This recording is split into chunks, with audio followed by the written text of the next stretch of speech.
Intersekcionalitātes istaba ir vieta, kurā mēs apzināmies, ka visas apspiešanas formas, tāpat kā visas atbrīvošanās formas, ir savstarpēji saistītas.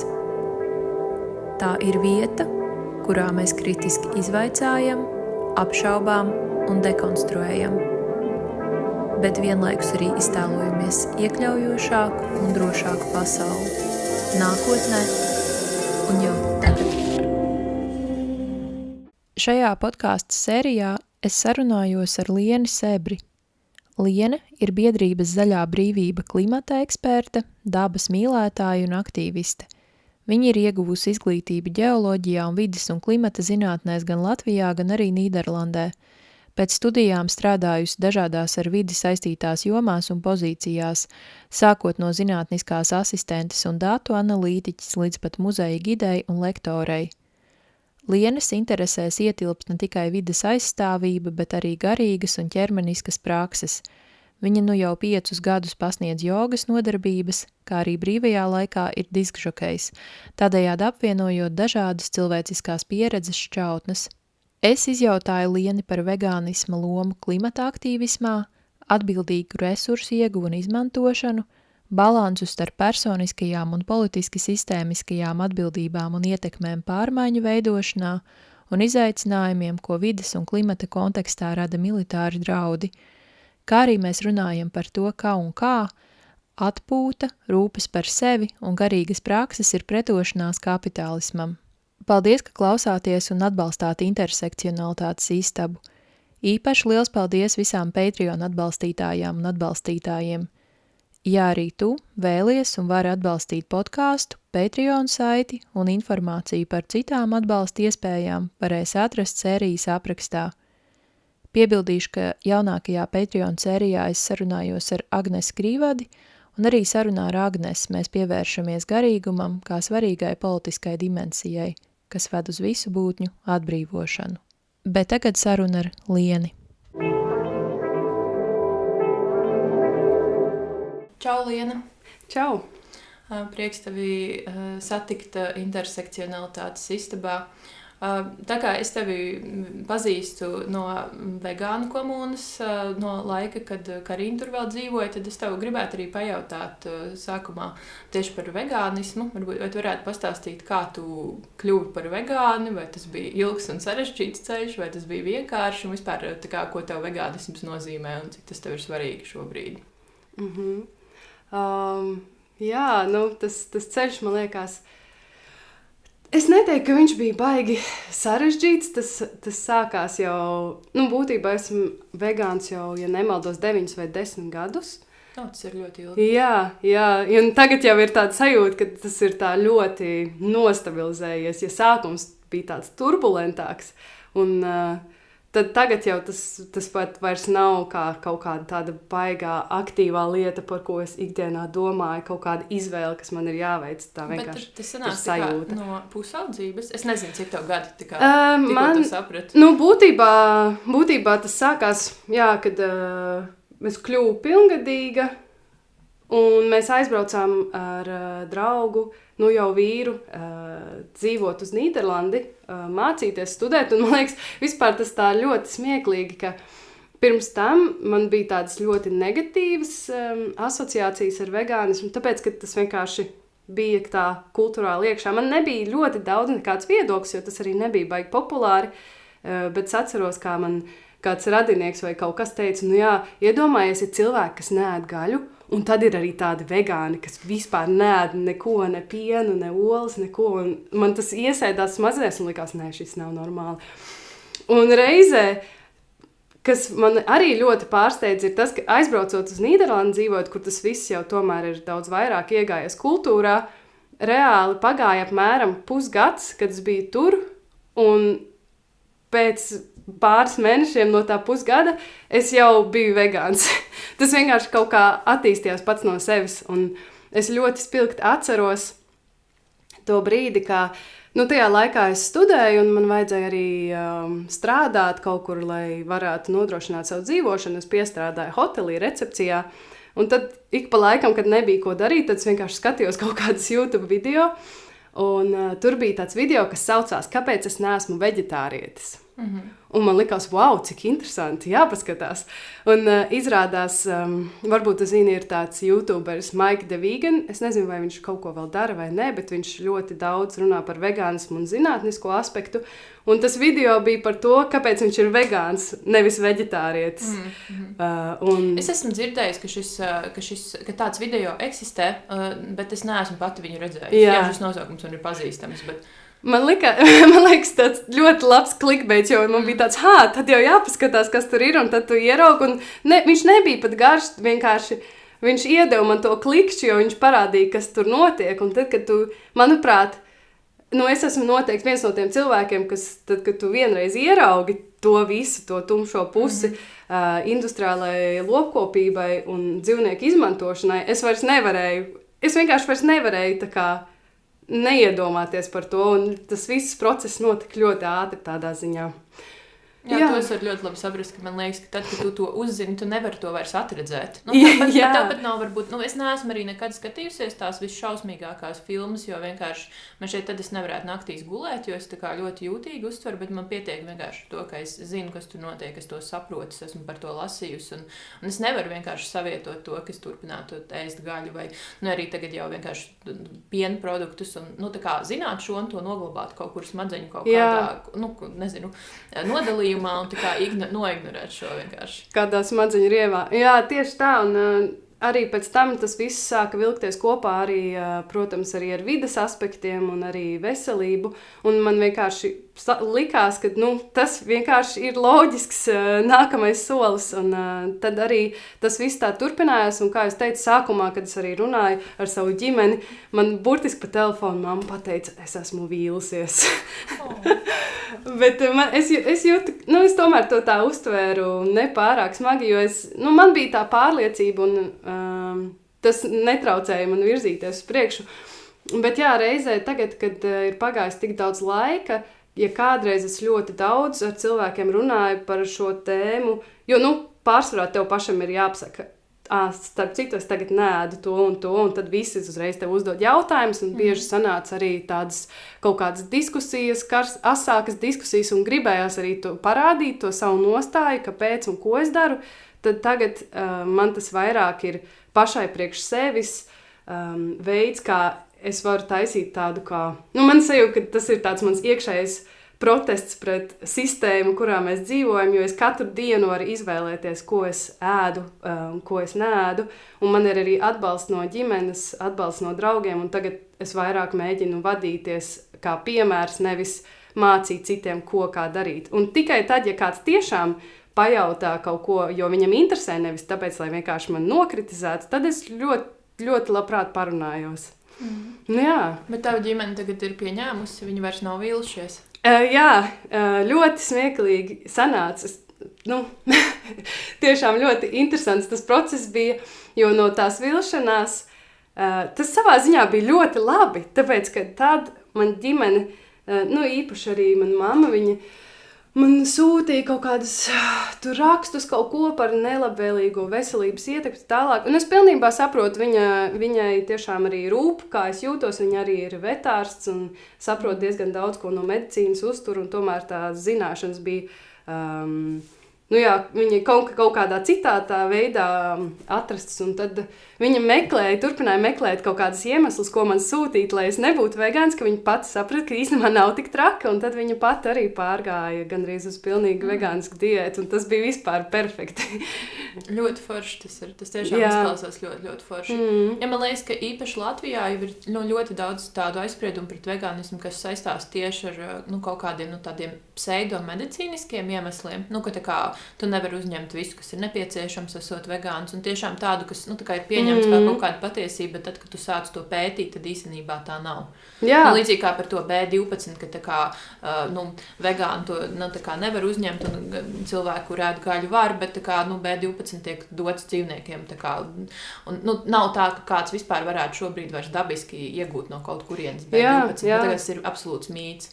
Un reizē arī, man liekas, cilvēki ļoti bieži arī šajās sarunās cilvēki daudz runā par to, tas ir tik dabiski vai nav dabiski un tā tālāk, bet paskatieties, kādā vidē mēs šobrīd dzīvojam, vai tas, ka tu nopērc to savu gaļas gabalu, kurš ir attasiņots skaistā baltā krāsā, iepakojumā veikalā, vai tas tiešām ir dabiskāk nekā manas pupiņas, ko es ēdu ikdienā. Un vēl arī par tiem vitamīniem runājot, es arī es ļoti īpaši sākumā regulāri taisīju asins analīzes un vienkārši tiešām sekoju līdzi, kā man jūtās tā veselība, un tagad arī vēl joprojām es to daru, un ik pa laikam es dzeru dažādas uzturu bagātinātājus, kas man liekas ir pilnīgi normāla prakse. Jā, tieši tā.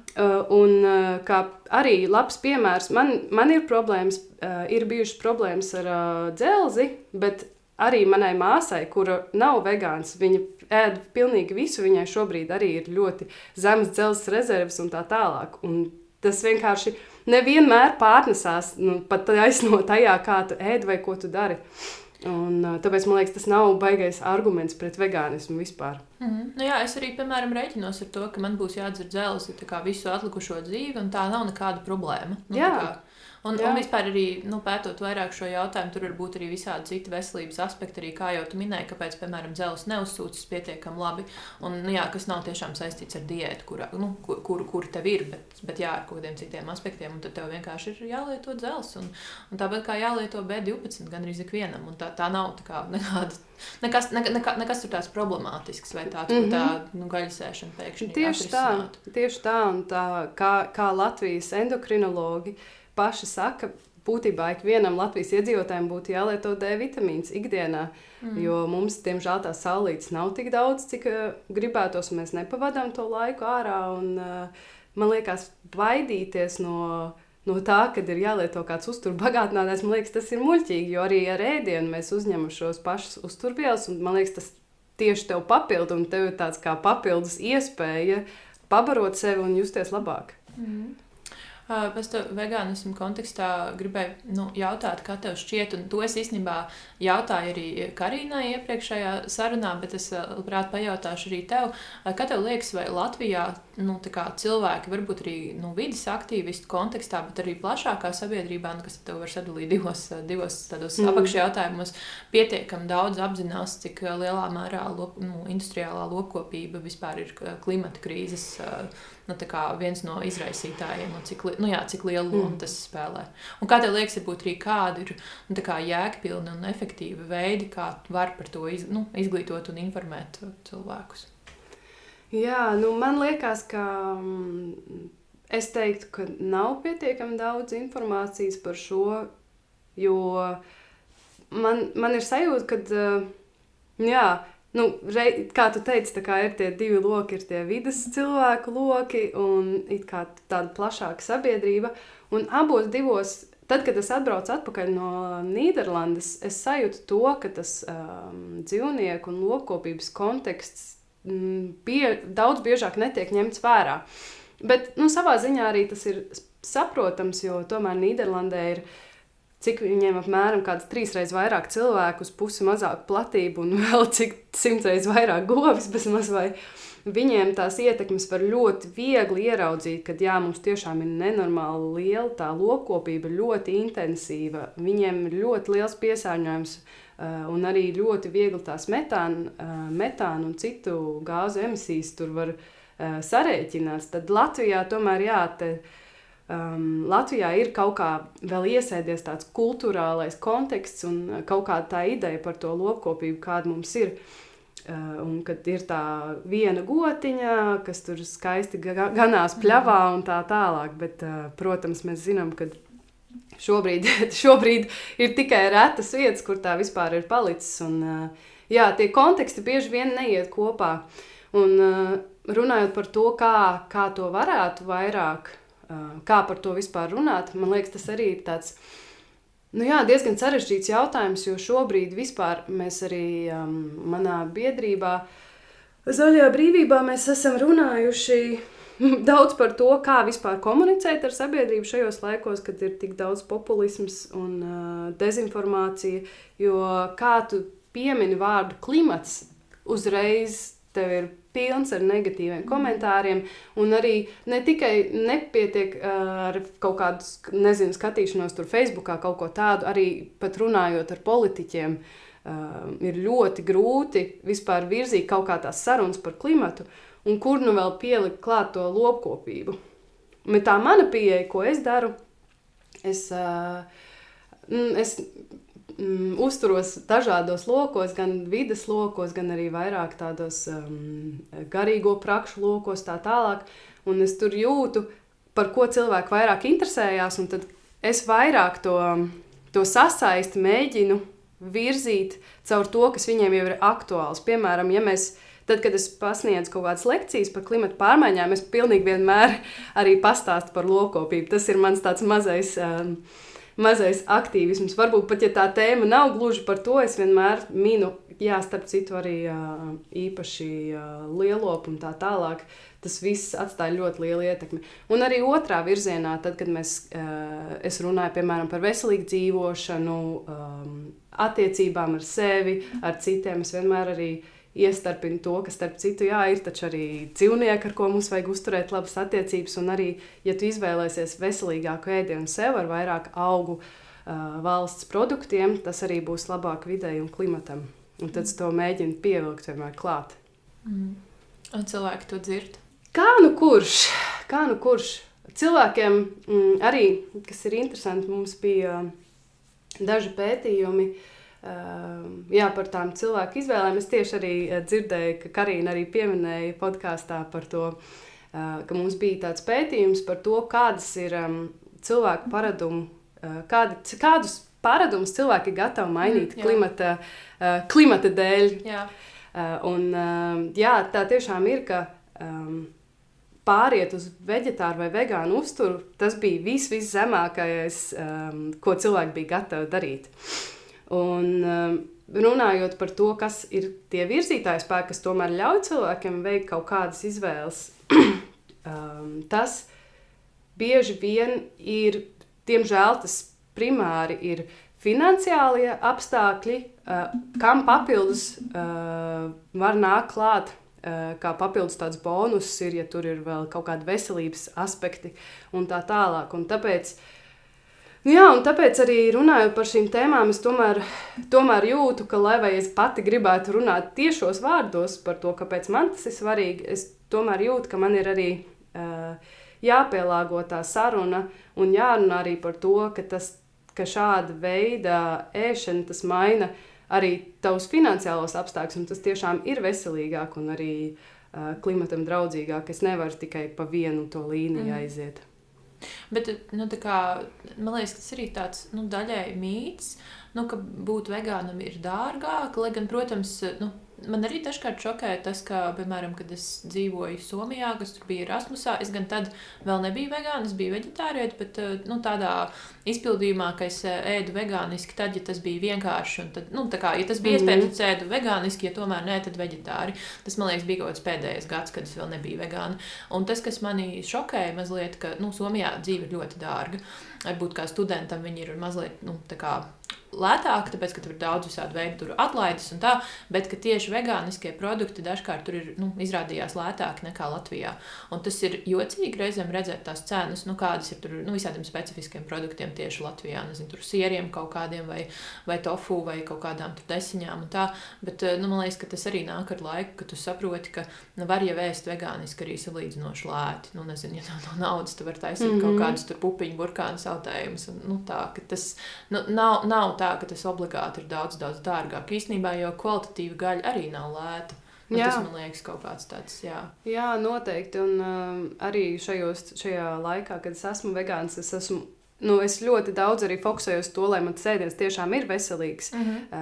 Es ik pa laikam tur apēdu kaut kādu to vegānisko desiņu vai kaut ko tādu, bet tas vispār nav mans pamatu uzturs. Un tad, kā jau tu teici, ja tu bāzē savu ēdienu uz to, kas reāli ir veselīgs, arī pēc iespējas sezonā un vietai pieejams, tad tās izmaksas vispār, viņām nav tur obligāti jābūt. Tas ir jautājums arī par to tavu attieksmi, kāda tava attieksme pret ēdienu, vai tu esi, ja tev nav laika gatavot, ja tev nav laika, Jā, nu dažiem cilvēkiem tiešām nav laika gatavot, un viņiem ir ļoti saspringtas ikdienas un darbi, bet tā mana filozofija tāda, ka tomēr tas ēdiens, ko es pērku, ko es iegādājos, tas tiešām, viņš tiešā veidā arī ietekmē to, kā es jūtos un kāds ir mans ķermenis. Un tāpēc man ir arī ļoti svarīgi, kad es varu pati pagatavot mājās, un tad, kad tu gatavo tad, kad tu negatavo no pusfabrikātiem, bet tur no sausiem produktiem, tad tās izmaksas tiešām ļoti minimālas. Nu jā, protams, te gan es pilnīgi saprotu, man liekas ļoti forši, tā kā tā tava pieeja, ka tas, tiešām tas, ko tu ēdi, ietekmē visu tavu dzīves kvalitāti, bet man liekas, tur ir, viens ir tā, kā aizņemtība, kas visiem to neļauj darīt, bet, piemēram, man vienkārši ļoti, ļoti nepatīk gatavot. Un es reizēm, tā kā, lai es būtu pēdus, es reizēm tā kā, īpaši tad, kad es esmu viena, kad, piemēram, Karīna ir laukos, es mēdzu tur vienkārši likt uz šķīvja kaut kādu bunžu ar pupiņām, sagriezt tofu un sagriezt dārzeņus, salikt riekstus, kas tāpat patiesībā uzturvielu ziņā dod visu to, ko man vajag, bet vienkārši man nepatīk gatavot. Un man tas, tā kā tas nav atrisinājies visu man tur 20 pieaugušu cilvēku dzīves gandrīz jau gadu laikā, tas visticamāk neatrisināsies. Es to arī nevainoju sev par to, bet arī tas šobrīd jau ir pilnīgi iespējams. Tā kā sakombinēt normālu uzturvielām pietiekamu maltīti, pat tad, ja tu negribi gatavot. Un tādu arī, kas nav neveselīga. Kas varbūt vienkārši nebūs tur izcepta vai izvārīta, bet tu vienkārši sagriez lietas. Un tā kā tas arī ir iespējams. Man liekas, vienkārši svarīgi arī pieminēt šo, ka ir cilvēki, kas vienkārši nevar piespiest sev gatavot kaut kādu iemeslu dēļ. Es pilnībā piekrītu, man arī ir dienas, kad es vispār neko negribu, un tad man tāds go-to ēdiens, kaut kas, ko es varu ātri dabūt, man vispār ļoti patīk burkānu zirnīši. Saldētiet viņus paņem, tad viņus var uzsautēt katliņā un piest kaut kādu maizi un kaut ko klāt, un tad, kad tu zini, kas tev par uzturvielām vajadzīgs, tad to var īsti sakombinēt ļoti ātri. Jā, tā kā nekādu tādu šķēršļu laikam izņemot aizspriedumu pret to, ka mēs visi nomirsim, ja mēs neēdam gaļu. Īsti nav. Ja man liekas ļoti interesanti, un tomēr tas, ka cilvēki ir pat drīzāk gatavi šķirot atkritumus nekā tā kā sākt augu izcelsmes uzturu, ņemot vērā to, ka atkritumu šķirošana, man liekas, tā, protams, ir ļoti svarīga, bet tā tomēr, man šķiet, tādu mazāku ietekmi kopumā. Es nezinu, tu noteikti esi lielāks eksperts nekā es šajā, bet man ir radies tāds iespējas. Jā, tev intuīcija saka pareizi. Šī ir arī tāda lieta, ko mēs mazliet ik pa laikam iesmējam, ka pilnīgi vienmēr, kad mēs runājam ar cilvēkiem, ar sabiedrību, piemēram, jautājums, vai tev rūp vide? Jā, ko tu dari? Šķiroju atkritumus. Un tas pilnīgi vienmēr Latvijā ir pirmais un gandrīz vienīgā lieta, ko cilvēki saka. Bet, ja skatās no tāda klimata aspekta, tad tas ir viens no vismazākajām lietām, ko tu vari darīt. Daudz svarīgāk ir tas, kā tu pārvietojies, vai tu izvēlies braukt ar privāto auto, vai tu izvēlies iet ar kājām, vai ar sabiedrisko, kur iespējams tas, kā tu ēd un kādā mājoklī tu dzīvo. Un tā atkrituma šķirošana, viņa ir laba un ļoti svarīga, protams, bet tā ir vienkārši vizuālā lieta, un ko es salīdzinoši viegli izdarīt. Mums tam ir sistēma, kā mēs varam, tā kā tev ir konteineri, tev ir arī pietiekami bonusi, ka, ja tu šķiro, tad tev nav jāmaksā nodoklis tik liels par atkritumu nodošanu, un tā tālāk. Tur viss jau ir iestrādāts, kamēr tajos citās ietekmēs, kas ir daudz svarīgākas bieži vien, tur mums nav tā sistēma, un arī ar vegānismu un vispār augu valsts produktiem. Man liekas, tā arī ir tā problēma, ka mums pirmkārt ir tie aizspriedumi, un tas nav tik ļoti iegājis kultūrā, bet tas arī, kā tu teici, Latvijā bieži vien tie produkti ir daudz dārgāki, bet tas nav tāpēc, ka viņi ir kaut kā sarežģītāk dabūnami vai kaut kas tāds, piemēram, kādreiz tas pats ir lietuviešu tofu, ko tur var jau cik gadus nopirkt, vai sausās sojas granulas. Viņas maksāja tur zem eiro, un, protams, arī ir inflācija un tā tālāk, bet tajā brīdī, kad vegānisms sāk tiešām kļūt populārs, Rimī vienkārši cēla tās cenas gan arī dubultāja trīskārši, jo viņi jūt, ka tur varēs nopelnīt. Oh, no. Jā, un visiem tiem produktiem ļoti bieži tas nav vienkārši, tas nav no ārējiem apstākļiem, tas ir no tā, ka ir pieprasījums, un tad mēs to uztaisīsim kā kaut ko ekskluzīvu. Bet vispār tam vajadzētu būt pašam pamatam, kā bāzei, un tad, ja tev tiešām nevar dzīvot bez tās gaļas, ka tu kaut kad tur reizi mēnesī vai vienalga apēd to savu gabaliņu, bet augu valstī vajadzētu būt pamatā. Jo es esmu cilvēks, kas uzskata, ka tomēr labāk ir, ka ir nevis tikai tas 1% vegānu, cik statistiski mums ir sabiedrībā, bet labāk ir, ka mums ir tie paši cilvēki, tas pats 1%, jo pārsvarā cilvēki, tie, kas ir vegāni, man liekas, lielākoties arī to dara daudz dažādu iemeslu dēļ un ar spēcīgāku pārliecību, bet tie, kas šūpojās, tad labāk, lai mums ir tie 20%, kas vienkārši samazina savu gaļas patēriņu, samazina savu piena, olu un dzīvnieku produktu patēriņu, nekā tie, kas pasaka, es vienkārši nevaru tā dzīvot. Un tas arī pierādās pētījumos, ka, ja tu izvēlies samazināt dzīvnieku produktu patēriņu, tā ietekme uz klimatu ir daudz lielāka, nekā, ja tu, piemēram, saki, es būšu vienkārši veģetārietis un turpināšu lietot, piemēram, piena produktus un tā tālāk. Jo piens arī nāk no govīm, un govis atkal saistās tieši ar metāna emisijām un tā tālāk.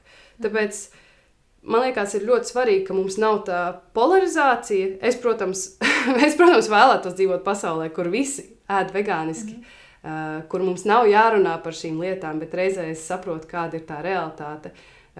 Un es saprotu, ka cilvēki bieži vien nav gatavi veikt tās izmaiņas, un tomēr mums ir kaut kā viņi jāskubina tajā pareizajā virzienā. Un jo vairāk mainās kultūra, jo vairāk cilvēkiem tas šķiet pieņemami, jo vairāk viņi var veikt izvēles arī uz priekšu. Jā, es tev absolūti piekrītu, bet man liekas, ka tad droši vien būtu tādā ideālajā, ekonomiskajā sistēmā droši vien arī būtu tā, ka, ja tu, piemēram, ēd gaļu vienreiz mēnesī kā kaut kādu gan arī vai delikatesi, ka viņi arī maksā. Ka tu samaksā par to, ka tā ir kaut kāda, tā kā gan arī privilēģija, un ka savukārt auga izcelsmes, produkti, kas ir labāki gan mums, gan vidēji, gan dzīvniekiem, gan tā kā visam kopumā, ka viņi būtu tā kā lēti pieejami. Protams, tā kā notikusi inflācija, visi produkti šobrīd ir dārgi. Tā kā Latvija ir viena no valstīm Eiropas Savienībā, kur notikusi vislielākā inflācija, un tā ir tā kā atsevišķa problēma, par kur arī netiek pietiekami daudz runāts, bet jā, ka tam būtu arī kaut kā, bet tur, protams, arī citas problēmas, kam varbūt mēs tik daudz nepieskarsimies, kā visādi lobby, kāpēc tas tā notiek, ka gaļas aizvien ir tik daudz, un viņi ir, salīdzinoši pieejami, un jā, tur ir. Jā, un tieši tāpēc arī tieši pagājušo vasaru arī sākās tāda iniciatīva par gaļas nodokļu ieviešanu, ko arī veica aktīvisti un pētnieki. Tieši par to, ko tu teici, kad lai tā gaļa, lai tajā precē tiktu parādīta tā īstā cena, īstās izmaksas, kādas ir uz vidi, uz dzīvniekam tā tālāk, jo arī Latvijā ļoti, ļoti daudz subsīdijas tiek dotas lopkopībai un šai visai nozarei.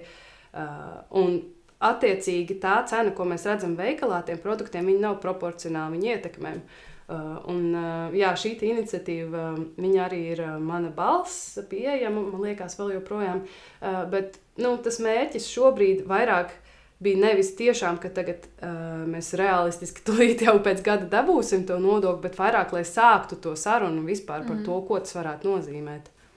Jā, tas noteikti ļoti, ļoti vērtīgi. Es esmu šo parakstījusi, bet es paskatīšos, ja iniciatīva aizvien ir pieejama man balsts, es noteikti ielikšu arī saiti sērijas aprakstā. Tu arī minēji, ka tu šobrīd strādā biedrībā Zaļā brīvība. Es vispār tev gribēju pajautāt, tu esi strādājis iepriekš arī citās organizācijās un institūcijās, kas strādā ar vides jautājumiem, ar pētniecību, arī vides izglītību. Kā tev vispār izdodas savietot savas vērtības un arī intereses vides jautājumu kontekstā ar kaut kādu savu profesionālo darbību un karjeras izvēlēm? Vai tas ir viegli vai grūti Latvijā? Tad, kad būtībā tas klikšķis, kad es sapratu, ka es tiešām gribu iet šajā jomā, tas notika Nīderlandē. Kaut gan es vienmēr esmu ļoti rūpējusies, mīlējusi dabu un devusies ārā un tā tālāk. Es pat atceros, kad kaut kādā 4. klasē man bija jātaisa pētnieciskais darbs, kur es biju ielikusi papīra gabaliņu ūdens burkā, un tad es skatījos, kā viņš sadalās un kaut ko tur tādu darīju, un likās, wow, cik fascinējoši, un tad es viņu katru dienu kratīju un skatījos, kā tās daļiņas tā kā sairst, bet beigās viņas nesaira līdz galam. Kas ir bēdīgi, bet tā tas tiešām ir. Un es vienmēr esmu jutusi, ka pēc tam, kad es sāku par to vairāk uzzināt un mācīties padziļināti, es jūtu, ka tas tiešām ir tas virziens, kurā es vēlos iet. Un atgriežoties Latvijā, es nezināju, vai, kas te vispār notiekās savā ziņā, jo es nebiju nekad tādā profesionālajā sfērā vēl Latvijā bijusi atpakaļ. Es nezināju, kas par institūcijām, kas par asociācijām, kas notiek vispār ministrijās tā tālāk. Un tad es savu ceļu mēģināju atrast, un sākumā es strādāju Vides risinājumu institūtā, kā pētnieka asistents. Mēs braucām uz lauku, taisījām mērījumus tā tālāk. Un tas darbiņš man tīri labi patikās, bet tur bija salikās situācija tāda, ka es nevarēju viņu vairs turpināt, un tur projekts bija uz pauzes. Un tad es visu laiku domāju, es gribu panākt kaut kādu ietekmi, un kā es varu vislabāk, kuros veidos vispār es varu kaut kā ietekmēt to, kas notiek. Un tāpēc es gāju cauri dažādiem darbiem, kas saistījās gan ar vairāk statistiku, datu analīzi, kur sapratu, ka tas nebūs mans, lai gan man ir tās spējas, sapratu, ka es vienkārši gribu vairāk strādāt ar cilvēkiem. Tad es pilnīgi pārmetos uz otru pusi. Strādāju Latvijas Nacionālajā dabas muzejā kā gids un strādāju ar bērniem. Tur es atkal jūtu, ka es vēlos tādu vairāk izaicinājumu, jo, lai gan man ļoti patīk strādāt ar bērniem, man bija sajūta, ka es gribu kaut kā vairāk, dziļāk runāt par tēmu. Un tad es nonācu Zaļajā brīvībā. Un es tur esmu strādājis jau 3 gadus, un tā ir nevalstiskā organizācija, Latvijā vecākā nevalstiskā organizācija, kas tieši darbojās ar vides tēmām, pārsvarā klimata taisnīgumu, sabiedrības izglītošanu, pārtiku, enerģētiku, ļoti daudz dažādām tēmām, un man likās nenormāli interesanti un forši, ka tur ir tik daudz aktīvi, interesanti cilvēki, un tad man bija sajūta, ka beidzot esmu atradusi savu vietu. Un šajā laikā esmu iesaistījusies daudz dažādos projektos. Es pārsvarā strādāju tieši saistībā ar enerģētiku, un es tur iesaistījos brīdī, kad starp citu Latvijā, jau laikam pirms 3-4 gadiem, un vēl iepriekš arī bija plāni būvēt jaunu dabasgāzes terminālu Kultas ostā. Un paldies Dievam, mums viņš nav uzbūvēts. Bet tajā laikā, kad es iesaistījos, tad es iesaistījos tieši šajā kampaņā pret Kultas termināļa izbūvi.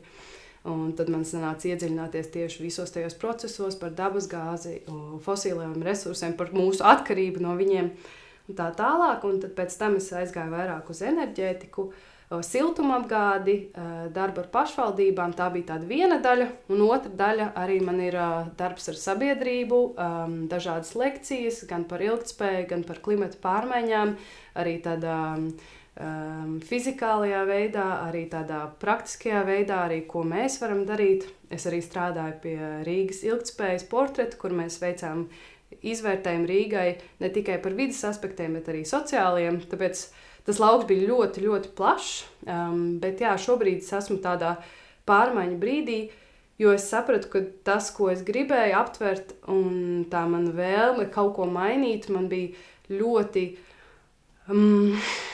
man tas redzesroks bija ļoti, ļoti sašaurinājies, un es sajūtu, ka es nespēju parūpēties par savām pašām vajadzībām, jo, diemžēl, kā jau mēs zinām, darbs nevalstiskajās organizācijās un būšana par aktīvistu un kaut kāda iedegšanās par kaut ko augstāku bieži vien prasa ļoti daudz resursus pašam no sevis. Un es sajūtu, ka tas formāts, kādā es strādāju pēdējā laikā, tas vairs nebija priekš manis, tas palika varbūt pārāk formāli, jo es ļoti daudz arī strādāju ar dokumentiem, visu laiku mēs sekojam līdz likumdošanai, ja piedalāmies sabiedriskajās apspriedēs, būtībā mēģinam pārstāvēt sabiedrības viedokli un aizstāvēt vides un klimata intereses. Un šobrīd tāpēc es esmu periodā, kurā es vairāk paņemšu pauzi no tādiem formāliem darbiem un gribu pievērsties kaut kam radošākam, kaut kam, kas daudz vairāk arī ļauj iedegties man atkal liesmiņai, jo tad, kad tu visu laiku fokusējies to, kas ir slikti, ir ļoti grūti virzīties uz priekšu, un tas man palika ļoti aktuāli, ka man ir jāspēj atvēlēt laiks arī man pašai, lai visu laiku tā interesēšanās par to, kas notiek pasaulē, lai man tas neiedzītu kaut kādā bedrē, bet ka es varu šo visu darbu darīt ilgtermiņā. Tad, kad es to sāku, man likās, ka ļoti ātri varēs panākt tās pārmaiņas. Bet tā jau ir. Tas viss prasa ļoti ilgu laiku, un bieži vien tu pat neredzi tos savu darbu augļus. Un tāpēc mums arī, man liekas, kā tādiem aktīvistiem vai cilvēkiem, kas vispār interesējās par sociālām, par vidas jomām, ir ļoti, ļoti svarīgi atrast to līdzsvaru un arī atrast veidus, kā mēs varam radoši izpaust savas emocijas, runāties savā starpā un būt kādā kopienā, kas tev atbalsta arī grūtībās. Jā, man liekas, ka tas ir ļoti forši, ka tu arī pats to spēj apzināties, ka tev ir nepieciešams, paņem pauzi un kaut kā atgūt resursus un ka, varbūt, nofokusēties uz sevi, jo, protams, ka tā ir ļoti tipiska problēma, kā jau tu mini cilvēkiem, kam rūp lietas un tā, bet man liekas, ka, nevienmēr cilvēki varbūt tā laicīgi apzinās pirms tāda ļoti nopietna izdegšana ir, jau sākusies, ka šis ir kaut kas, kas būtu jādara, pauze. Tā kā tam noteikti vērts tā, nezinu, negluži to varbūt kaut kā reklamēt no pareizais vārds, bet tu gribas izcelt kā ļoti, ļoti foršu tādu, spēju par sevi, saprast, ka par sevi nepieciešams parūpēties. Jā.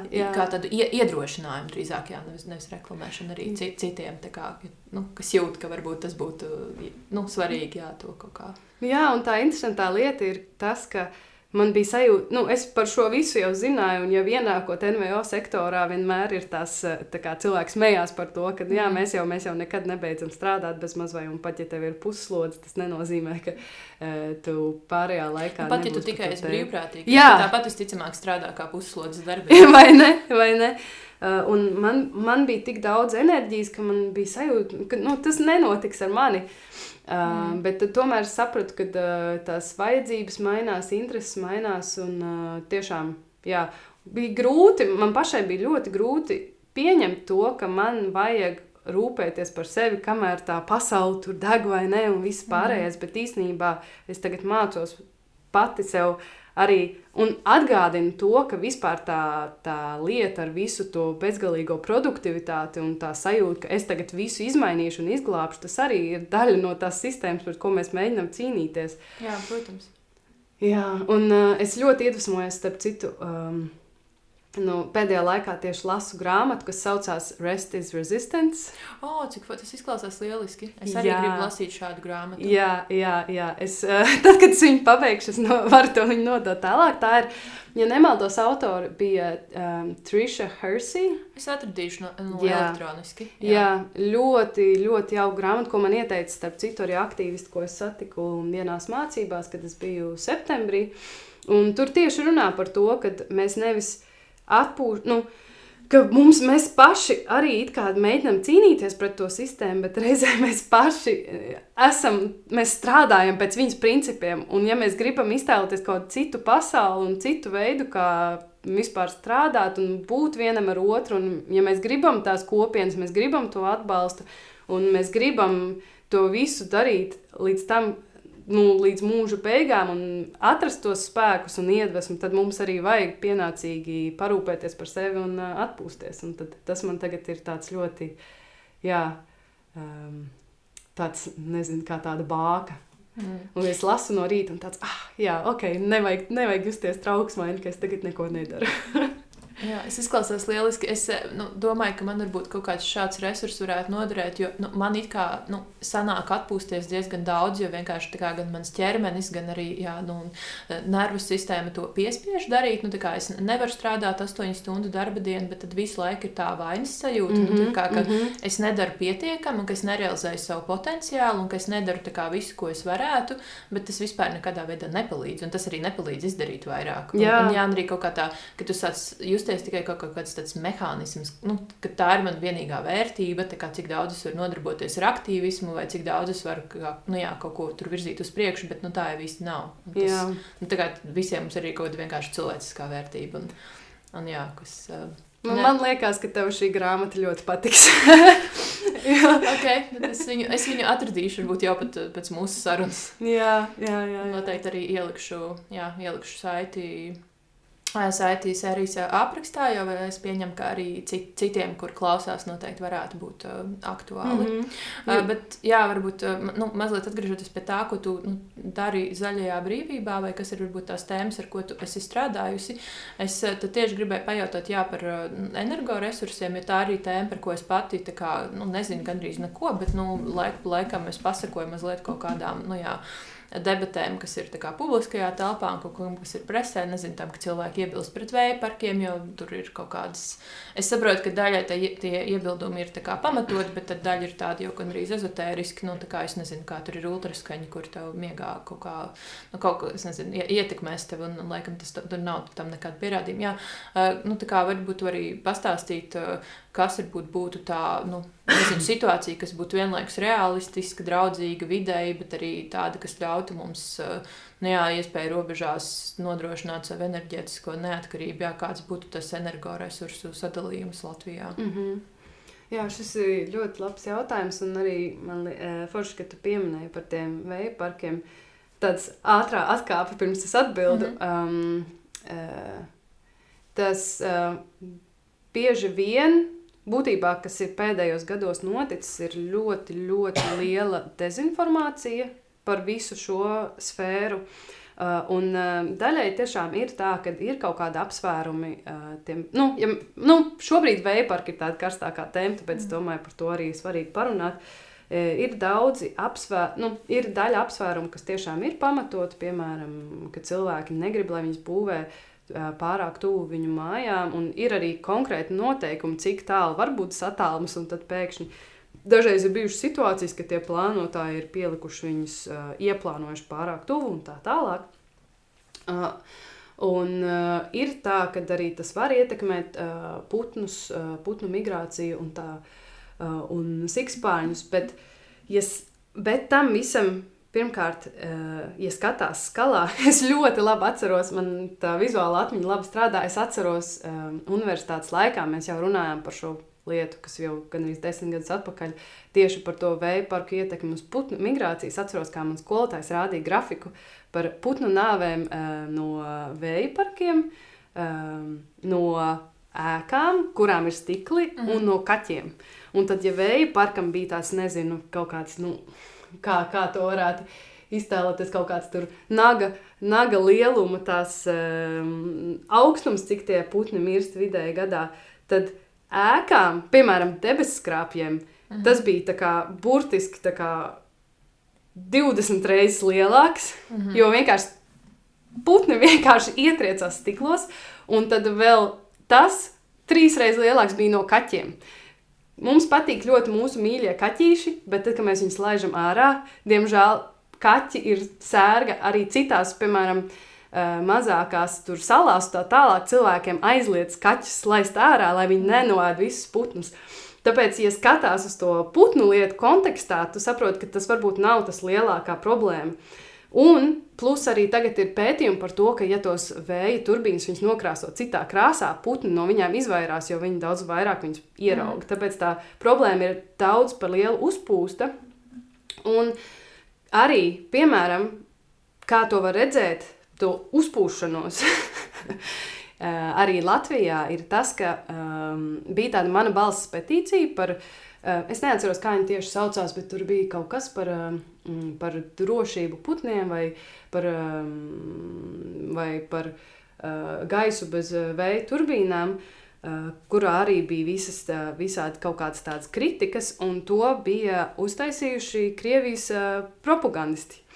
Jā, man liekas, ka es atceros, ka Jūlija Stepaņēnko arī bija viņu daudz... Es nezinu, vai viņa bija autora. Viņa bija autora. Es atceros, ka viņa bija to šērojusi, un tur, ar to dalījās. Un to ir ļoti svarīgi pieminēt, tāpēc, ka tā Krievijas un vispār lielo valstu un lielo naftas un dabasgāzes rezervju lielvalstu, tas galvenā tā doma ir tāda, lai mēs viņus turpinam izmantot, lai mēs varam no viņiem turpināt pumpēt. Un tāpēc ļoti liela daļa no tās dezinformācijas tiešām nāk no tiem avotiem. Tagad arī, un ņemot vērā to, ka sabiedrībai ļoti patīk vai ir tāda tendence uz sensacionālām asām ziņām, tad es esmu redzējis arī cilvēkiem, kam tiešām ļoti rūp vide, izplata, ka tie cilvēki bieži vien izplata kaut kādas maldinošus faktus un ir ļoti dusmīgi un tā tālāk, bez tādas konkrētas sarunas. Un man ļoti patīk ir teiciens, ka Latvijā mums visiem jau ir apnicis runāt par klimata pārmaiņām, bet mēs pat neesam sākuši par viņām normālu diskusiju. Man liekas, ka šo pašu var attiecināt uz jebkuru, gan arī uz tā kā MeToo kustību, jebkuru kaut kādu svarīgu sociālu kustību, kur jau tiek runāts par daudz, mums ir apriebies par to klausīties, bet tā kā come on, mēs par to pat nerunājam. Jā, un šajā kontekstā mums arī, tāpēc arī, manuprāt, rodās tik daudz tā dezinformācija, un tas naids pret atjaunīgajiem resursiem, jo cilvēkiem ir par daudz informāciju, un viņa nav arī pietiekami labi skaidrota valsts līmenī, pašvaldību līmenī. Tas vienmēr paliek pie tā, ka mums ir zaļais kurs, un tagad, ja mēs nepildīsim, mums būs sods un tā tālāk. Un tāpēc cilvēki baidās no tā. Es neteiktu, ka tas ir tiem resursiem ir ļoti daudz arī savas kaut kādas problēmas un nianses, bet turpināt palikt uz fosiliem resursiem, tas nav variants, jo vai nu mēs viņus, tagad mēs esam nogriezuši eksportu no Krievijas, bet vai nu mēs viņus pumpēsim no Krievijas, vai no Amerikas, vai no apvienotajiem Arābu Emirātiem.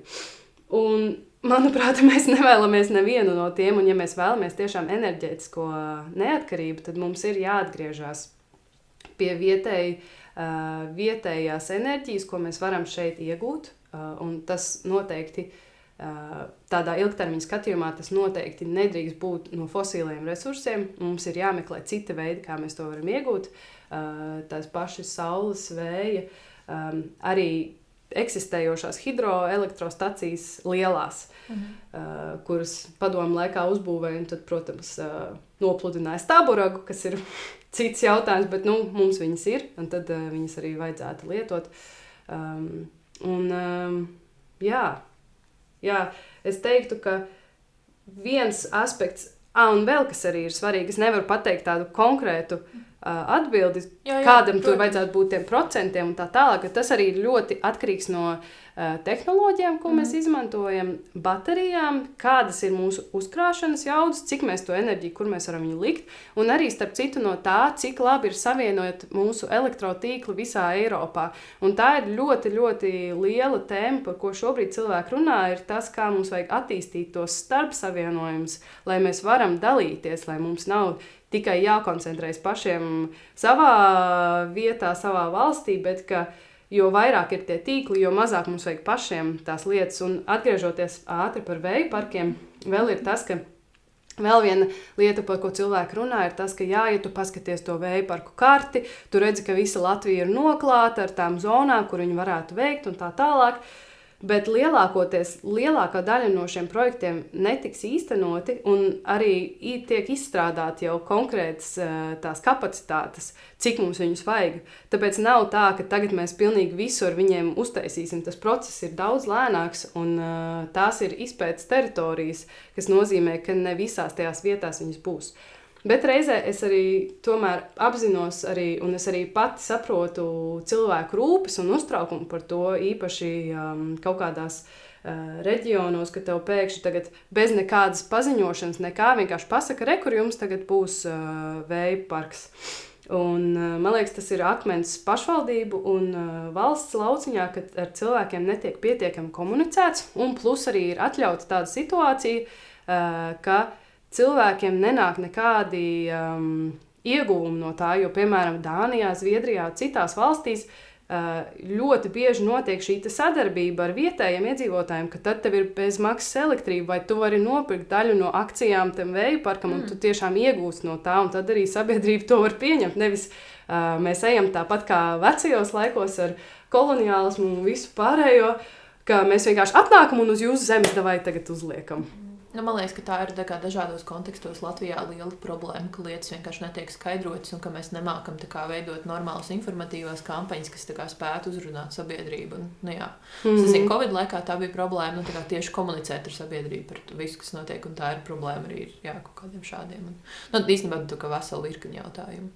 Bet tā tiešām ir, ka es kaut kad skatījos tādu filmu par to, ka, nu, jā, ka arī ir tā kā dažādu to redzamju metālu ieguvi ir dažādas problēmas, un tas mazliet parādījās arī filmā The Cost of Growth, par ko es arī tev gribu pajautāt, bet es neatceros, kā sauc šo filmu, bet viņi pat rādīja Latvijas televīzijā, kas ir diezgan pārsteidzoši, bet pirms kaut kādiem gadiem. Proti, ka ar tiem vēja ģeneratoriem esot tāda problēma, ka nav izdomāts, kā viņus var utilizēt tā kā drošā veidā, tā kā respektīvi, ka viņi vienkārši kaut kur paliek, vai tā tiešām ir, vai tas ir, nezinu, arī kaut kāda propaganda un pārpratums. Lielākoties tā problēma vairāk ir īstenībā, es teiktu, saules paneļiem, jo viņiem ir cita tā mehānismus un tā tālāk.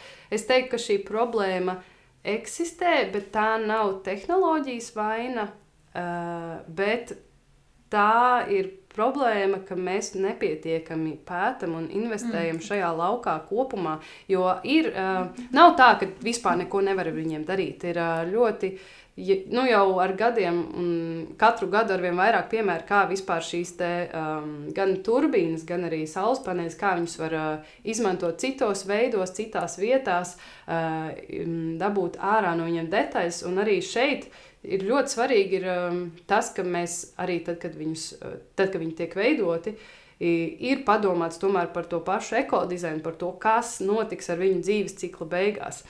Un runājot par tiem retajiem minerāliem un šo jautājumu, tā noteikti arī ir, tas ir ļoti sāpīgs temats, jo tā ir taisnība, ka mums vajag viņus, un tai pašā laikā ir, tā nav gluži, tā nav tās tehnoloģijas problēma, tas, kā mēs viņus iegūstam un kur mēs to daram un kā mēs to daram, tā ir tā pati tā struktūra, kā mēs veicam lēmumus, kā mēs izdomājam, no kurām raktuvēm mēs viņus iegūsim, kādi tur ir tie apstākļi, kādos cilvēki dzīvo, kādi ieguvumi varbūt, nezinu, ja tev blakus tur taisīs to lielo trako karjeru, tad vismaz izdomāt kaut kādu kompromisu cilvēkiem, kas dzīvo blakus. Mēs nevaram šīs te lietas, tās klimata pārmaiņu problemātika, viņa nav atrauta no nevienlīdzības un citiem sociālajiem jautājumiem. Ja mēs viņus nerisinām kopā un neļaujam sabiedrībai kaut ko teikt šajā jautājumā, tad arī tā dinamika paliek tāda pati, kad atkal ir tie lielie spēlētāji, kas vienkārši dara, ko grib, un ir cilvēki, kas no tā cieš. Tad es domāju, ka tā drīzāk ir tā kā politikas problēma, ka mēs varētu iegūt redzami metālus un minerālus, bet kaut kādā atbildīgākā veidā, nekā tas varbūt notiek šobrīd bieži. Noteikti tas ir tāds liels aspekts, jo es pat arī, diemžēl, neesmu eksperts šajā jomā, bet tas, kā es to redzu, ir, ka to noteikti var darīt daudz atbildīgāk, daudz loģiskākā veidā. Un reizē tur vajadzētu arī skatīties uz to, kādas vispār mums kā sabiedrībai ir vajadzības.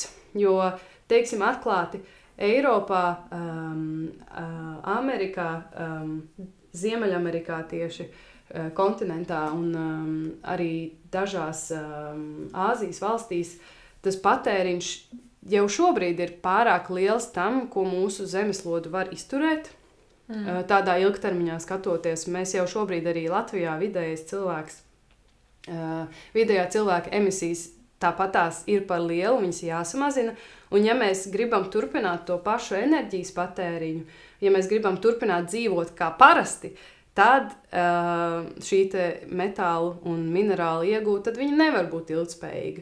Bet ja mēs skatāmies uz to, kā mēs dzīvojam, ko mēs ražojam, kāpēc mēs ražojam, ja mēs samazinām tās lietas, ko mums nevajag, tad to visu varētu atrisināt daudz vieglāk.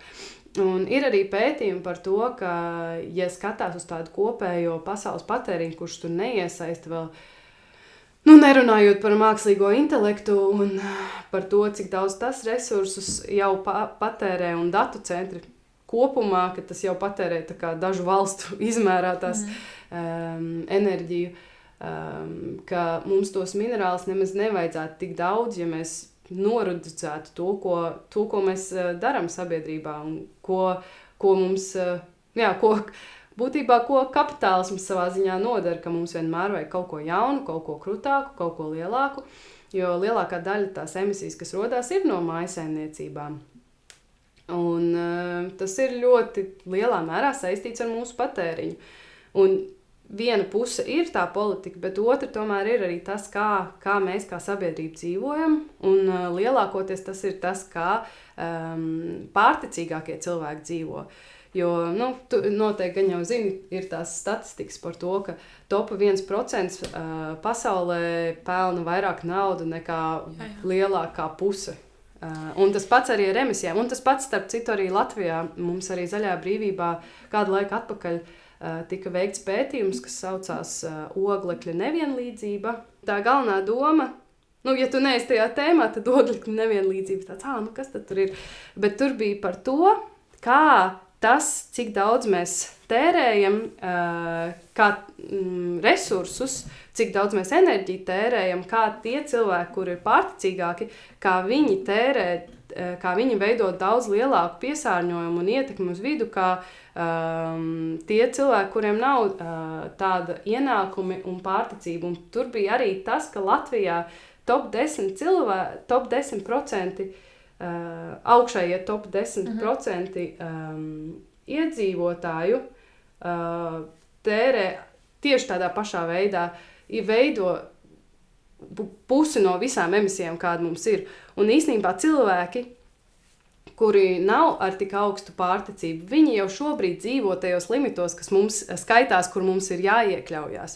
Tas nozīmē, ka atkal šeit tas jautājums nav, ka visai sabiedrībai jāmainās. Nē, mums ir jāuzlabo piekļuve dažādiem resursiem, gan tai apakšējai daļai, gan arī jāliek pārdomāt savas izvēles un savu paradumu tiem augšējai daļai. Jā, es reizēm arī tieši par šo esmu domājusi, ka mēs tur varam aprēķināt savu kaut kādu ietekmi.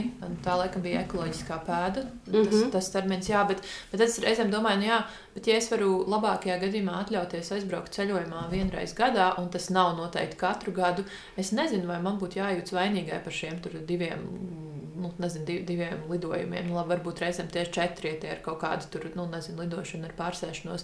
Ka man neliekas, ka mums vajadzētu par to domāt kaut kā tik vienkāršot, ka tagad mums visiem jāpārstāj lidot. Vismaz man tas izklausās pēc tā, ko tu saki, bet drīzāk varbūt izvērtēt, vai mums tiešām ir nepieciešams tā kā lidot visur un vienmēr, un ir cilvēki, kurus, lido komandējumos katru dienu, katru dienu varbūt gluži ne, bet katru nedēļu pilnīgi noteikti, un vai tur nav kaut kāda veida, kā to risināt, kā lietas darīt vairāk attālināt, tās, ko var darīt attālināt, un, ka tā arī tomēr ir nevienlīdzība, ka kāds var tur, varbūt braukt 10 ceļojumos katru gadu, un kāds brauc tikai vienā, un ka tas, kā mēs to kaut kā sadalām. Vienlaikus arī nezinu, kā mēs praksē varētu tur, būt lidojuma kvotas vai kaut kas tāds. Arī lidojumiem īstenībā ļoti līdzīgi, kā mēs iepriekš runājām ar gaļas nodokli, lidojumi un lidmašīnas degviela tiek ļoti, ļoti, ļoti spēcīgi subsidēta, jo kā tas var būt, ka es ar savu Raineru es varu aizlidot, līdz Spānijai tur pa 20 eiro, kamēr tas pats ar sabiedrisko transportu pa sauszemi man izmaksāt kādus 200 eiro. Un tas ir, es tev piekrītu, ka skatoties šajā rakursā, manuprāt, mums kā cilvēkiem, kas vienkārši dzīvo šajā sistēmā, mums nav jājūtās atbildīgiem par to, kā tā sistēma ir iekārtot. Ja, piemēram, būtu mums tas pats Rail Baltica jau gatavs, un lidmašīnu biļešu cena atspoguļot to realitāti, un tieši varbūt subsidētu, kaut vai netaisīt viņus baigi dārgākas, bet vienkārši kaut vai subsidētu vilcienus vai autobusus. Es esmu bieži skatījusies arī, kad man ir jābrauc pašai kaut kādos komandējumos, es skatos tā kā, man jau tā, es esmu gatava to darīt, es esmu gatava ielikt arī savu laiku, tās 20 cik tur stundas, bet ja tas vēl ir 5 reizes dārgāk, tas ir ļoti grūti.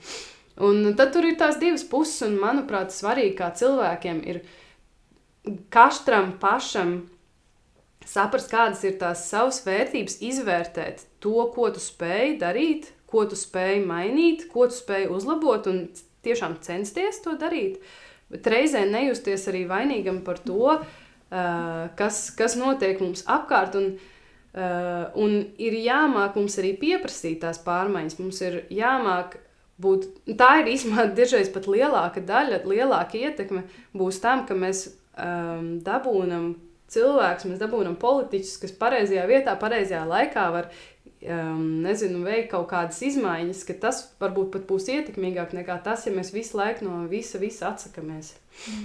Jā. Man bija vēl kaut kas, ko es gribēju pateikt šajā. Jā, es atcerējos, tu pieminēji ekoloģisko pēdu. Šis ir arī oglekļa pēda, kas tagad ir populārāka, ka tieši ekoloģiskā pēda, kad tu skaties, ir tieši vairāk arī vides kontekstā, piemēram, ka man vajadzētu tur tik zemeslodes, lai es varētu dzīvot. Jā. Tad savukārt klimata oglekļa pēda ir tieši saistīta vairāk ar emisijām. Tas arī ir tas pats koncepts, vienkārši tas nošķīrums tāds, ka ekoloģiskā pēda tas ir vairāk saistībā arī tur ar dabas jautājumiem. Un es gribēju pieminēt šo, jo šo te vispār šo konceptu kā tādu izveidoja neviens cits kā viena no lielākajām naftas kompānijām. Un kā tev liekas, kāpēc viņi to izdarīja, vai ne? Jo reāli par klimata pārmaiņām jau ir zināms sen. To ir pat atrast kaut kādi veci raksti avīzēs, ja nemaldos no kaut kāda 1920. gadiem, kur viens no pētniekiem jau bija diezgan precīzi sarēķinājis to, kā konkrēti daudzums siltumnīcas gāzes ietekmēs planētas uzsilšanu, un arī pašas naftas un gāzes kompānijas, viņas 80. un 90. gados ļoti daudz pētīja šo tēmu, jo viņi saprata, ka tur ir tāda problēma. Un tad tie paši cilvēki šo informāciju slēpa un tika paralēli izveidot oglekļa pēda, skaista kampaņa, padari kaut ko labu šai pasaulē. Tā kā tā ir vēl vesela tēma vispār ļoti, ļoti. Tas nozīmē, ka arī šie koncepti ir pietiekami, tādi, varbūt neapšaubām, bet tikai kritiski būtu uz viņiem jāskatās. Jā. Tas atkal ir balstīts uz individuālismu. Ka tas nav gluži tā, ka, es arī esmu vienkārši kaut kad likus tajos kalkulatoros, ko tu vari atrast, tā kā online, un tad, tur izrēķināt, un man reizēm tie rādījumi ir likušies tādi drusku šeidī. Vienkārši, ka man liekas, es vispār nenopelnu tik daudz, lai jūs varētu man teikt, ka, kā es tērēju, tad mēram 2 reizes par daudz, kas man liekas, that's not true. Ka, man liekas, ka kaut kas nav arī, kā tas tiek izskaitļots, līdz galam pareizi. Ar tiem skaitļiem tas ir ļoti atkarīgs no metodoloģijas, jo tās lietas dažreiz arī, es arī pat esmu strādājusi, tur mēģinājusi rēķināt šos te emisiju faktorus, viņi saucās, tā kā cik tā viena lieta tev izveidos tās emisijas. Tas var ļoti atšķirties no metodoloģijas, ir tādi, kas tiešām ir arī realistiski. Īstenībā mums arī pašiem Zaļai brīvībai ir tikko izveidots šāds te kalkulators, bet tas ir tāds, kur tev ir jānosēžās un 15-20 minūtes reāli jāliek viss iekšā. Okay. Tā kā tādā ziņā tas var būt labs veids, kas var parādīt, atspoguļot to tavu personīgo ietekmi, bet man liekas tiešām ļoti, ļoti svarīgi ir tas, ka mēs neaizmirstam, ka tā mūsu viena cilvēka ietekme viņa ir svarīga mums pašiem un ir svarīgi dzīvot pēc labākajiem vērtībām un standartiem, bet nevajag aizmirst, ka mēs neizvēlējāmies šādi dzīvot. Mēs neizvēlējāmies, ka mums katra lieta jāpērk savā plasmas iepakojumā un ka viņām jālido no Kolumbijas vai tur vēl kaut kur. Un kad mēs neesam tie vaininieki, ka mums nav jāuzņemās, jājūt sveša, sveša vainas apziņa. Man liekas, ka tur jau arī kaut kādi faktori, kas arī tomēr tur ienāk, varbūt tie gadu sociālās nevienlīdzības faktori. Piemēram, liela nozīme, es saprotu, ir kāda veida apkuri ir mājā, kurā tu dzīvo, bet kas es tā kā to visu saprotu, kāpēc tas tā ir un kas tiešām ļoti svarīgi sekot tam līdzi, un īpaši tad, ja tu, piemēram, tur pērc māju vai dzīvokli, bet tajā pašā laikā, tad tā izvēloties, piemēram, īres tirgu, ko noīrēt, tu nevarēsi vienmēr izvēlēties, vai tas būs dzīvoklis, kur, protams, gāzes apkuri slikti, mēs visi to saprotam, bet varbūt reizēm dzīvē kaut kāda situācija, kur tu tomēr izvēlies dzīvot mājā, kur ir gāzes apkuri, un es nezinu, vai varbūt kaut kādas citas arī izvēles to var izlīdzināt, tur būšana vegāna vai atkritumu šķirošana vai kaut kā tā, ka tas nav viss, tu nevari varbūt izpildīt visus tos punktus vienmēr, tas, protams, būtu ideāli, bet, kā tu saki, mēs dzīvojam tajā realitātē. Jā. Starp citu, runājot par siltumapgādi, vislabākais ir, ja ir centrālā apkure. Tas var par šo neizteikšu. Jā, protams, mums viņa pārsvarā ir no gāzes, bet starp citu, tas tāds side note, jo es tieši pie šī šobrīd strādāju, Rīgas siltums tieši nopirka jaunu elektrodu katlu, ar ko viņa lielāko daļu no tā gāzes siltuma varēs ģenerēt, izmantojot elektrību, kas ir super forši. Tā kā siltumapgāde ļoti laba. Bet atgriežoties pie tā, ko tu minēji, es pilnīgi piekrītu, mēs nevaram visas izvēles veikt pilnīgi perfekti, un lai kā gribētos, tas vienkārši nav iespējams, jo šeit mēs tikai runājam par kaut kādiem klimata jautājumiem. Bet ja mēs atgriežamies pie tiem pašiem atkritumiem, pie kaut kādām ietekmēm uz dabu un savu veselību un tā tālāk, tas viss paliek mazāk melns un balts.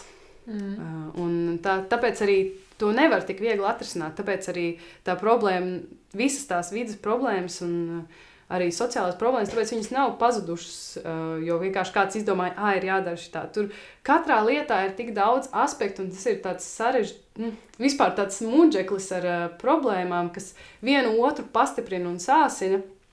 Un tāpēc, man liekas, tieši ir ļoti svarīgi, ka mēs spējam atrast kaut kādu to veidu, kā mēs varam ar to miedarboties savā kapacitātē un sekot līdz tam, kas notiek, bet arī neieejot pārāk daudz dziļumā, jo tad ir tas, kas notiek, ka tad tu ļoti viegli vari izdegt. Jā, šajā saistībā ar to, ka viss ir daudz sarežģītāk, es tev gribēju mazliet pajautāt par filmu The Cost of Growth un arī kaut kādām savām pārdomām, jo es zinu, ka tu to esi ne tikai redzējusi, bet tu esi arī viens no cilvēkiem, kas ir aktīvistu grupā, kas organizēja šīs filmas izrādīšanu Latvijā, un man liekas, ka tā ir, tiešām filma, ko ļoti arī rekomendēju noskatīties, ja ir tāda iespēja. Es zinu, ka būs vismaz vēl viens seans Latvijā tuvākajā laikā, tiem, kuri to nav redzējuši, bet, tā filma ļoti precīzi parāda kaut kādas, gan rietumu un Eiropas koloniālismu politikas sekas uz vidi citos reģionos, un arī, kāds ir ietekmējis dažādas kopienas, un arī vispār, ko šī kapitālisma ekonomika un tādas, ekstrakcionisma politika, ko tas tā kā nodara, kādas sekas uz vidi tas atstāja, un tur arī tiek problematizēts arī tas zaļās enerģijas jautājums un redzamju metāli, bet varbūt tāda, un, protams, arī kritizēt lielā mērā militarizāciju un militārās industrijas, kas ir saprotami un pamatoti, bet varbūt tad viena kritika, ko varētu šai filmai izteikt, ir tā, ka tā mazliet tomēr neņem vērā tādu Austrumēropas šī brīža perspektīvu, jo, filmā tiek izdarīts tāds secinājums, ka NATO ir visbīstamākā militārā organizācija pasaulē, un ikvienam, kam rūp vide un tā kā planētas labklājība, vajadzētu strādāt pie šīs organizācijas tā kā dekonstruēšanas.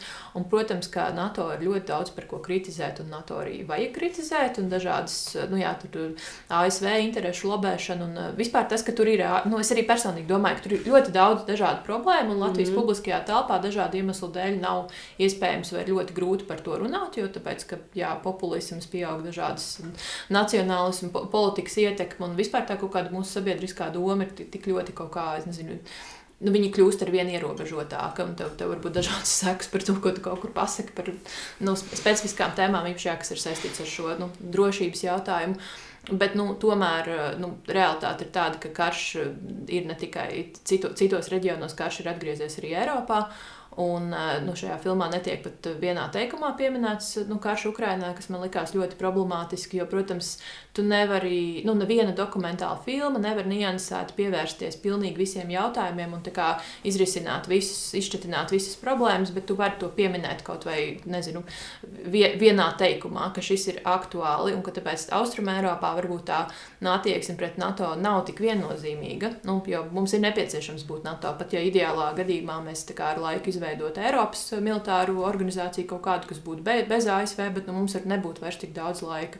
Jā, es gribēju tev pajautāt par šo, kā tev liekas, vai un kā ir iespējams runāt par šiem jautājumiem, kas vienlaikus pietiekami kritiski lūkoties tiešām uz to, ko dara lielvalstis, un gan tāda kapitālisma ekonomika, gan varbūt arī reizēm pārmērīga kaut kāda arī, es nezinu, baiļu veidošana no kaut kādiem citiem un svešajiem, un tomēr vienlaikus arī ņemt vērā to realitāti, kurā mēs dzīvojam. Ka mēs dzīvojam kara draudu priekšā, un mēs nevaram vienkārši pateikt, ka nē, mums nevajag militāro rūpniecību, tāpēc, ka tas būs slikti videi.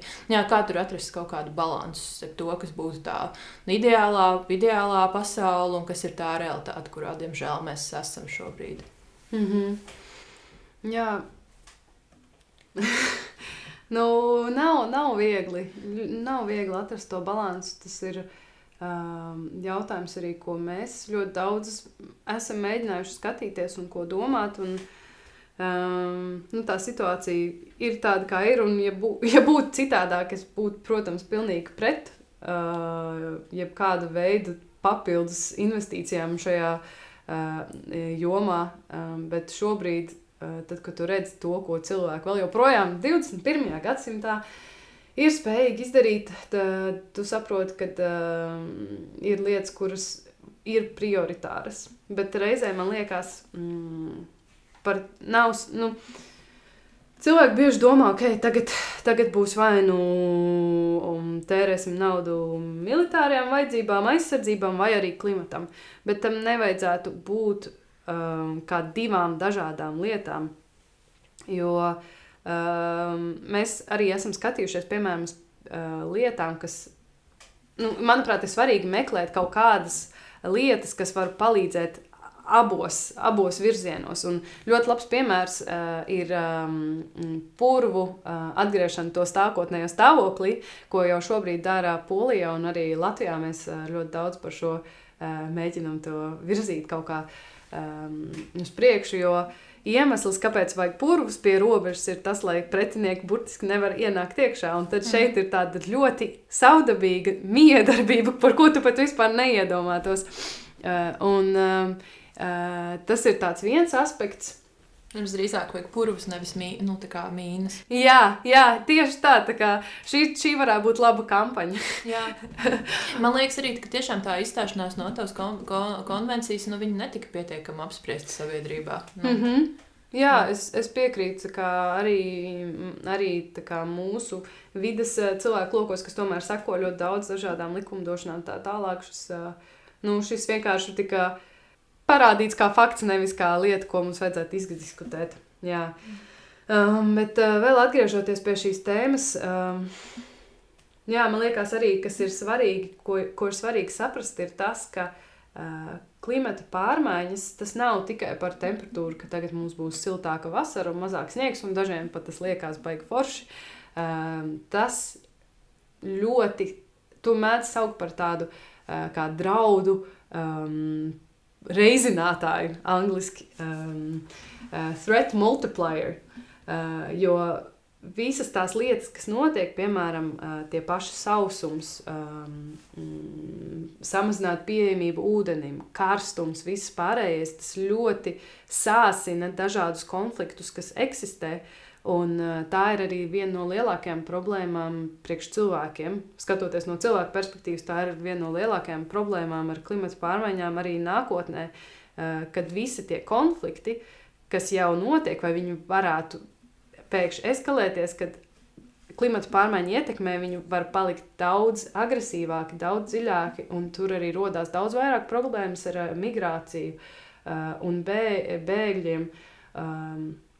to, ka vispār viņiem ir jābēg projām un tā tālāk. Un, man liekas, tas arī ir tāds svarīgs aspekts saprast, ka, protams, šobrīd ir karš, un tas ir ļoti traumatiski un tiešām pilnīgi nežēlīgi un pilnīgi nevajadzīgi. Un šis nebūs pēdējais laiks, kad šie konflikti notiksies.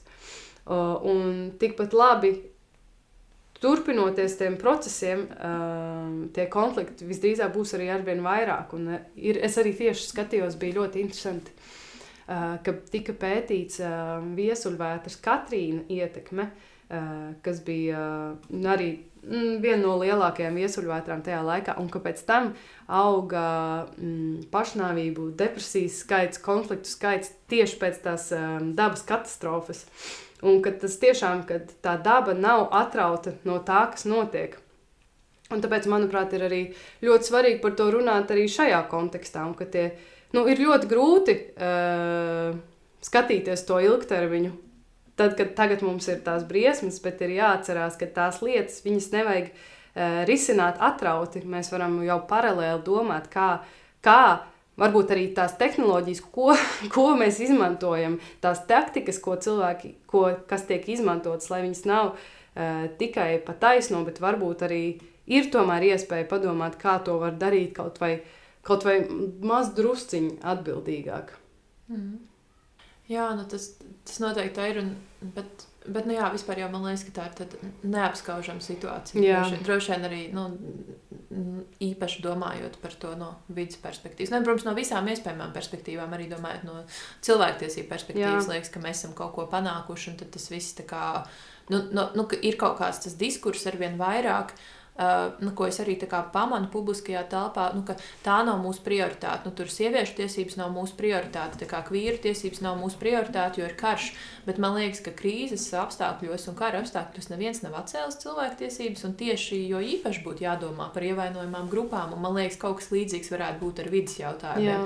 Ka tā kā tu saki, ka tas ir jāskata saistīti, un ka īstenībā tas arī tā kā ka tieši klimata krīze tikai vēl paspilgtinās tos konfliktus un padarīs viņus vēl daudz izplatītākus un nopietnākus, ja tas netiks tā kā risināts. Man liekas, tas noteikti visu šo jautājumu spektru tā kā, no šādas perspektīvas var skatīt. Žēl, ka to nedara mūsu politiķi, lielākā absolūtajā vairākumā. Noteikti, un arī lieta, kas, piemēram, man ļoti iedvesmo, ik pa laikam man sanāk būt kādos pasākumos vai konferencēs, kur ir arī cilvēki no citām valstīm, no Eiropas un arī ārpus, un tāpatās uz šīm pašām vietām brauc ukraiņi, kuriem šobrīd notiek aktīvs karš, un tāpatās ir cilvēki, kas strādā ar vidas jautājumiem, jo viņiem tas ir arī šobrīd ļoti liels jautājums, atkal atgriežoties par to enerģētisko neatkarību, jo viņi tic tam, kad viņi varēs atjaunot to valsti, un nevis atjaunot valsti, bet ka viņi tic, ka karš beigsies un viņi varēs sākt darbu atpakaļ pie tā, lai atgrieztos veselīgā stāvoklī, un tam arī vajadzēs tos risinājumus, jo neviens negrib atgriezties pie tā, kas bija iepriekš. Mums ir jāiet uz priekšu, un arī viņi paši to saprot, un man liekas, tas ir arī ļoti, ļoti nesautīgi, un tiešām ļoti, man vienmēr tas ļoti pārsteidz tas, cik ļoti viņi turpina cīnīties par visiem šiem jautājumiem, lai tas nepaliek novārtā arī šajā brīdī. Jā, tas tiešām arī kaut kādā ziņā tā, negribas lietot vārdu iedvesmojoši, bet varbūt kaut kāds tas, piemērs, uz ko paraudzīties, ka tas aizvien ir svarīgi, šajā jautājumā. Varbūt tādā pašā, jau mūsu sarunas noslēgumā es gribu tev pajautāt par dažādām ķermeņa un garīgām praksēm, kam tu pievērsies un kas ir arī tev svarīgas. Tu nodarbojies ar jogu un arī vadi jogas nodarbības, un tāpat tu esi arī DJs. Un, jā, vai tu vari pastāstīt par šo savas dzīves daļu un tā kā, ko tev tas viss nozīmē, un vai tu redzi arī šo kā kaut kādā sasaistē ar vides jautājumiem, ar vegānismu un visu šo kaut kādu, kā es saprotu no tā, ko tu teici sākumā, tad jā, tas noteikti ir tā kā saistīts, jā, vai tas, kā tas viss tā kā saslēdzas. Jā, šī ir tāda lieta, kur man kādreiz likās, ka man ir tādas vairākas dažādas puses, bet tad es sapratu, ka īstenībā tas ir viena un tā pati tas kodols, kas izpaužās citā veidā. Un, jā, piemēram, tās pašas jogas prakses, man tas ir pats pamats, uz kuru es balstu. Būtībā es to uzskatu kā savu pamatu, arī dzīves filozofiju, to, kā es balstu vispār to, ko es daru ikdienā, kā es attiecos pret sevi, pret citiem. Un man šīs lietas tiešām ir ļoti, ļoti saistītas, jo viņas man palīdz būt sazinātai arī šeit un tagad arī un spēt paiet mazliet uz brīdi no tā, kas notiek, no tā, kas nāk manā galvā caur sociālajiem mēdījiem, ziņām, visu pārējo, un ļauj iegūt tos resursus, lai es varu palikt aktīvi, lai es varu meklēt tos veidus, kā es varu kaut ko darīt savā vietējā mērogā vai mazliet plašāk. Un, jā, tāpēc man tas pašai ir ļoti, ļoti svarīgi. Tas ir tāds viens aspekts, un vēl viens aspekts ir tas, ka tas arī man dod ļoti lielu gandarījumu un iespēju radoši izpausties un arī dod to sajūtu, ka es varu kaut kā palīdzēt tādā ļoti ātrā veidā, gan caur jogu, gan arī īstenībā caur dīdžejošanu. Jo mūzika arī man ir ļoti, ļoti svarīgs veids, kā es vispār varu miedarboties ar pasauli, kas nav tikai caur vārdiem, tikai caur loģiku, bet caur tādu būšanu klātesošai. Un šie te abi aspekti man palīdz atcerēties, kas ir tas, ko es vēlos, un kas ir tas, uz ko es gribu, lai mēs kā sabiedrība virzamies. Un, man liekas, ir ļoti, ļoti svarīgi, ka šajā domājot par visām šīm lietām, kas tiešām ir grūtas un ļoti smagas, un nav tā vienkārši atrisināmas, ka mēs atrodam to veidu, kā mēs varam turpināt arī ikdienā atrast kaut kādu prieku, atrast atpūtu un atrast tos veidus, kā mēs varam arī turpināt sapņot par to realitāti, ko mēs gribam redzēt. Jo, ja mēs tikai fokusējamies uz to, ko mēs negribam, tad brīdī, kad cilvēki, man tā arī ir bijis tāds, labi, bet ko tu gribi vietā? Un ja tu nezini, kas būtu tas, ko tu gribi vietā, tad, tad kaut kur iztrūkst kaut kāds posms. Jā. Un vēl arī, kas ir interesanti ar šo visu, ir tas, ka es varu nonākt ļoti daudz dažādos sabiedrības lokos, kur ir cilvēki, kas ir, piemēram, ļoti, ļoti ezotēriski vai no vienā galā un tic ļoti daudz dažādām sazvērstības teorijām līdz cilvēkiem. Bet tas tevi ļoti nekaitina un kaut kā ne, jo tā ir, kā man arī ļoti... tā kā reizēm varbūt es arī kaut kā pēdējā laikā domāju, ka man vairāk būtu jādomā tieši kā atrast kaut kādus šos, kā piepildīt, šīs kaut kādas savas vajadzības un šo sevis daļu, tur varbūt biežāk iet dejot vai darīt kaut kādus, kādas lietas ar ķermeni un tā, bet ir kaut kādas, domājot varbūt tieši par dejošanu mazāk, bet par kaut kādām garīgām praksēm, kas man arī ir svarīgas, ir noteikti tad loki, kur man liekas, šī ir vide, kurā man vispār būtu bailīgi būt, vai es negribētu, piemēram, kas arī, nezinu, kaut kādi tur homofobiski uzskati, vai, vesela virkne ar uzskatiem, kas man liekas, man šis nav pieņemams, un es arī, man tā kā nesavietojas tas viss kopā, bet acīm redzot, ir kaut kāda tā sliktā ezotērika, kas... kā tu ar to tiec galā, vai kā tevs? Tas ir ļoti, ļoti interesanti un fascinējoši. Un tas, pie kā es esmu nonākusi, ir, ka ir ļoti svarīgi, ka tu atrodi to savu veidu, kā ar to visu, kā ar to visu miedarboties, un ka tu atrodi tos savus cilvēkus, savu kopienu. Manuprāt, šajā procesā ir ļoti, ļoti svarīgi, ka ir cilvēki, ar ko tu esi tādā vienādā kaut kādā sapratnē vai domās par to, kaut kādās pārliecībās, sajūtās, tā kā vienā mūdā, vienā atmosfērā. Un kādreiz man bija daudz grūtāk, tiešām tā kā ir cilvēki, kas tiešām patiesi dara to, ko dara, un es redzu ļoti, ļoti daudz, kas to dara vairāk individuālu vajadzību apmierināšanai, un arī bieži vien pieliek pārāk daudz kaut ko, tev būs tāda pieredze, šāda pieredze, tas un tas, un kad cilvēki bieži vien par daudz meklē kaut kādas tās pieredzes un kaut kādu kaut ko jaunu, kaut ko, kas viņus izvilks no tā, kur viņi ir, un par maz strādā ar to, kas viņos jau ir šobrīd un tagad. Tad, kad tu atrod tos savus cilvēkus, tad tie pārējie, tad vairs tas neliekās tik svarīgi. Man arī pat patīk ik pa laikam ar šiem cilvēkiem parunāt, jo, kā mēs zinām, vai arī nezinu, kurš, varbūt es vienkārši ļoti daudz par to interesējos, bet Latvijā mums ir viena no visaugstākajiem maņticības rādītājiem visā Eiropā. Jā, tā ir. Un tas arī, un ir, tāpēc man arī patīk parunāt ar tiem cilvēkiem, lai tiešām saprastu, kas ir tas, kas viņus virza, un atgriežoties pie tā vides aspekta, es saprotu, ka tie arī ir cilvēki, ar kuriem ir jāstrādā, tie arī ir tie cilvēki, mums visiem ir vajadzīgas tās pārmaiņas, mums visiem ir jālec iekšā tajā laivā, un tas viss ir jāvirz kopā, un man tāpēc patīk runāt arī ar cilvēkiem, kas ir dažreiz ar pilnīgi citu viedokli, un mēģināt saprast, kas tad ir tās viņu vajadzības, un kā mēs varam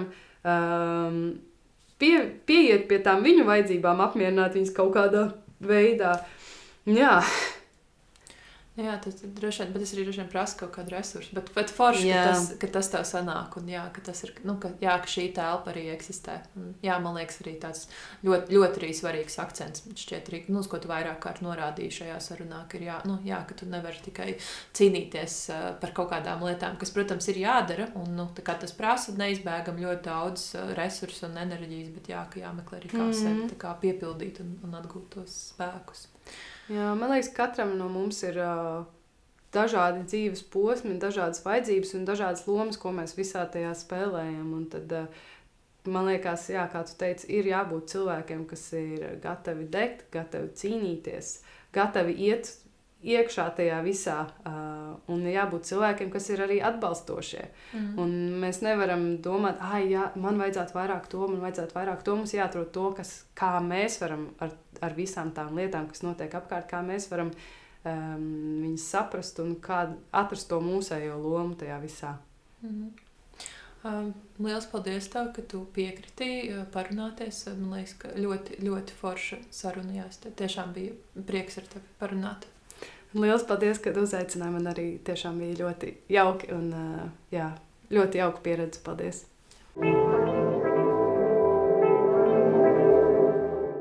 Paldies, ka klausāties Intersekcionalitātes istabu, podkāstu par iekļaujošu feminismu, aktīvismu un sociālu taisnīgumu. Ja jums patīk šis saturs un ir tāda iespēja, jūs varat atbalstīt podkāstu veidošanu. To var darīt Intersekcionalitātes istabas Patreon kontā vai ar vienreizēju ziedojumu PayPal. Nepieciešamās saites varat atrast sērijas aprakstā. Jūsu atbalstam ir ārkārtīgi liela nozīme. Podkāstu Intersekcionalitātes istaba veido Katrīna Rudzīte, montē Karīna Ješkina un mūziku veido Gundaga Graudiņa.